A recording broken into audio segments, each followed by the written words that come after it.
What's up, guys? Back at it with another video. Today we're talking about the Nate Diaz versus Jake Paul fight that just happened this Saturday.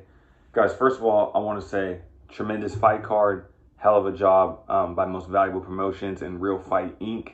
They sold out the American Airlines Center there in Dallas. I think the last time they had that high of a gate for combat sports was UFC 277, which was, I believe, Pena versus Nunes 2, the rematch.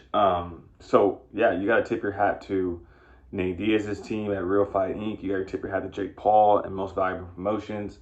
It sounded like from watching on TV that Nate Diaz was rolling deep with fans at the American Airlines Center. It was packed out, it was sold out, and it looks like a lot of people turned out for Nate Diaz. And I think Nate Diaz did about as good as I thought he was going to do in terms of a boxing match and limited skill set. Being a UFC fighter, right? We all know Nate's very durable. We all know Nate can keep the pace and keep the cardio going.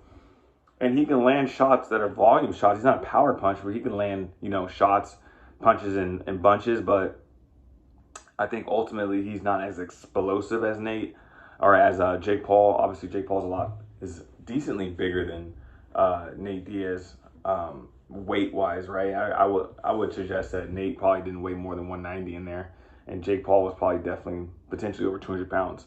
Jake Paul's a big boy. I don't think people realize how big those Paul brothers are. They're both over 200, big, strong, boys. But I do think that Nate fought well. I think that he battled a little bit of adversity in the first round, just getting used to being in that boxing ring and getting comfortable in there. But man, he did decently good. I was not expecting Nate to go in there and just be so flashy with his boxing and so crisp with his boxing that he's just catching Jake Paul. I expected Nate to take some shots. I expected him to be durable. I expected him to keep a pace and eventually wear on Jake Paul and get him tired. I think Jake Paul, at some point in that fight, him and his staff realized that, hey, we got to kind of pull back on the reins a little bit, because if we do start to empty the gas tank and Nate doesn't go down, Nate's going to start to empty the gas tank on us, so we can find ourselves in a position where we're up against the ropes now and we got maybe 2 or 3 more rounds left to go and you don't got much gas tank left. So I think Jake Paul did a good job of knowing when to press on the pedal and then knowing when to also kind of back off and give himself a little bit of rest, not keep up such a high pace. But all in all, it was a good fight. Jake's a good boxer. He's getting better, obviously. I don't believe he's at that high level skill set of being a champion that he says he is. But I do think that Jake Paul will beat the vast majority of UFC fighters that try to cross over and box him, especially if they're over the age of 35 or on the tail end of their careers. I don't think any of them are really going to give Jake a tough test to the point where they beat him. We got to remember, the only person that's beaten Jake was someone who's actually younger than him, who's an actual boxer, and that's Tommy Fury.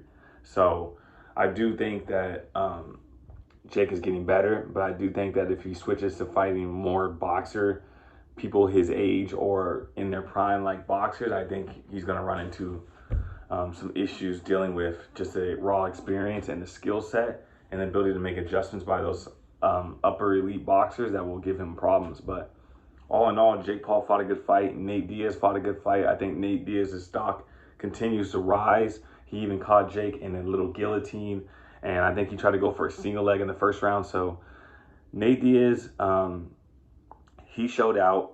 His fans got their money's worth. I think all fans around the world got their money's worth. I know everybody wants to see a knockout. I think Nate was knocked down in the 5th, but all in all, it was a good fight.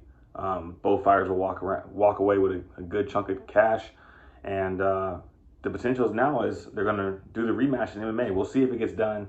Jake Paul wants to do it in the PFL Smart Cage. As far as I'm concerned, I think Nate Diaz is heading back to the UFC unless they can reach some sort of agreement where they can co-promote PFL and Real Fight Inc.